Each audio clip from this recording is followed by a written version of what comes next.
So to start with, I'm just going to show you some of the very basic matting and layering with the dies, because the great thing is you've got those dies in different sizes to create cards like that where you've got different points of interest.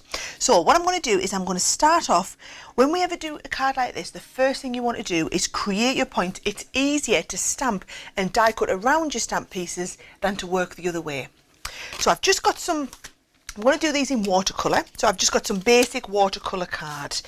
Now with the stamps, what you'll see is I'm going to use our Finesse waterproof die. Now you can use any sort of waterproof die, so like a StazOn would work really well, anything whereby when you add water it's not going to move. The reason I'm going to use the Finesse one is because it's going to work really well on the detail. We've made these, that Finesse is basically does what it says on the tin. It gives you a lot of finesse in the detail. Okay, so what we're going to do is we're going to just ink up that stamp, plenty of ink on there, and then we take it and we basically go through, look through the stamp. Magic, these one I prepared earlier. So all I've done is I've taken that stamped image and then done a little bit of watercolouring with one of the sparkle pens, and I've done exactly the same with a lovely little butterfly and then with the sentiment "Love You So."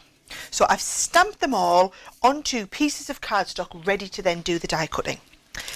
Now in your set of dies, and I'll open these up to show you, you'll see you've got nested dies, you've got the scallop and then the stitch edge to support it. So when I lie these all down together, and it's probably a good thing if you were to pop these onto like a magnetic sheet to keep them organised, you can see how the two correlate. So them two outer ones are going to be for my larger die, then the next smallest one on this card. So here's how we're then going to work it now we've planned these dies. Because they're not complicated shapes, you're only asking the die to actually cut in two places at once. You don't need to make the sandwich too strong, so we don't need to add in our metal plate. So the outer die, we're going to die cut in some yellow card. So what I'm going to do, and really important, hold that in place while it's going through. So we'll do the same with the butterfly. I'm going to leave the outer one and I'm going to die cut so that we have the butterfly in the centre and hold that in place. And then the very smallest one, "Love You So." And I'm just going to hold that down as well. Doesn't matter so much that my card's overlapping, but actually probably not a bad thing, just to trim them down a little bit. Now I can see where my die is going to cut, so that I can just fit everything on, and just make sure again that I can see exactly where we're die cutting.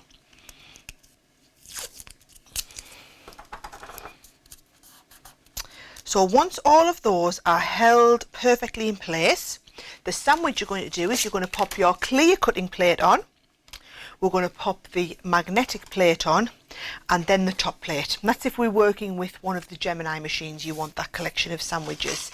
And it doesn't matter whether you're using the Gemini or the Gemini Junior, these will fit through the Gemini Go. Really doesn't matter, it's that same sandwich combination whichever machine you're working with.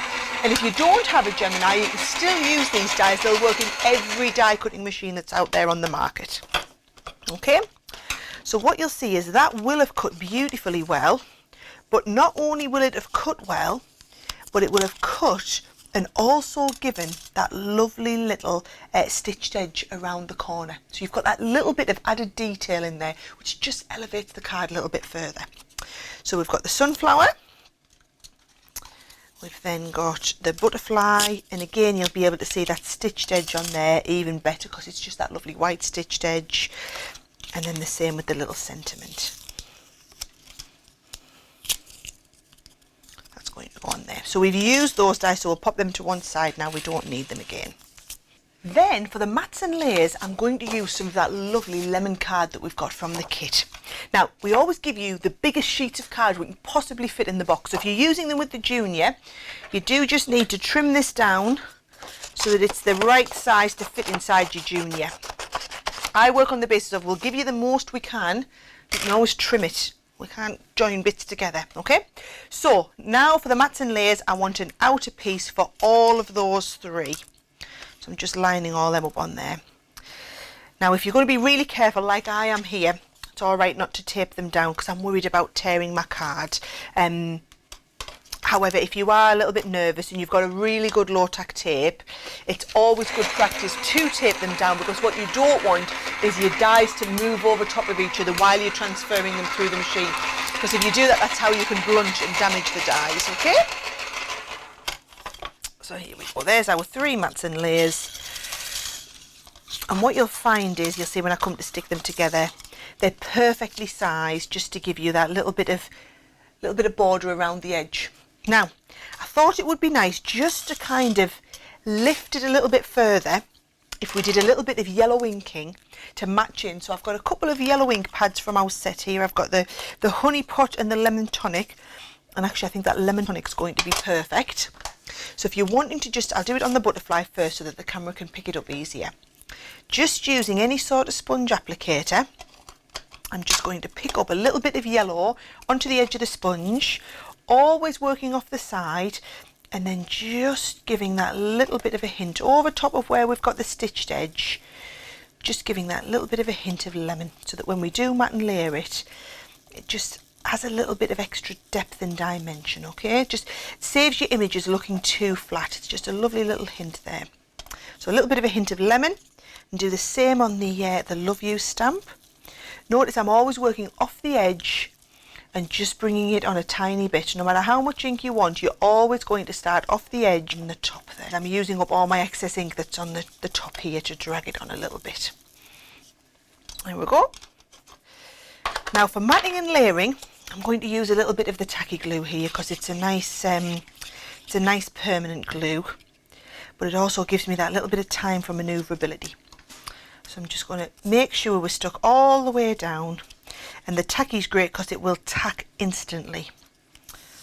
So there's one, and we'll do the same with the other 2. You only need the tiniest amount on. What you don't want to do is put too much on and oversaturate your card.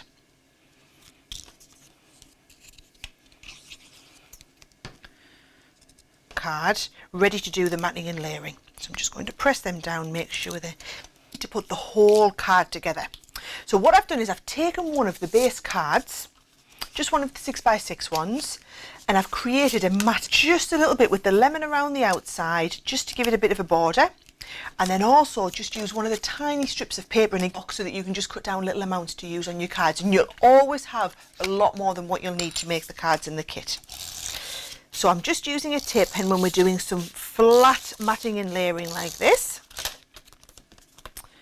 because I'm pretty good, even if I do say so myself, at getting these in the right place first. If you're not, use a wet glue the first time, because I want to lift them at various levels, I'm going to use the 3D glue gel. So the sunflower will go in the background, and I'm going to put 3 blobs in like a triangle shape to position that first piece down there. And then I want the butterfly, and actually that reminds me, I've done another version of that butterfly which we're going to lift the wings up on. So a little bit of tape in the centre there, and we can lift that up so we now have a 3D butterfly. And again, what I'm going to do is I'm going to put 3 blobs of glue, slightly bigger blobs than the last one, because this is going to lift up over top of that previous one. And then the Love You Sew, I'm going to put a nice big blob in the middle because I want that to be even higher still. So you see, so I'm going to do them just going down the side. So that's how I would be using the dies in the most basic form that they were intended, as beautiful mats and layers.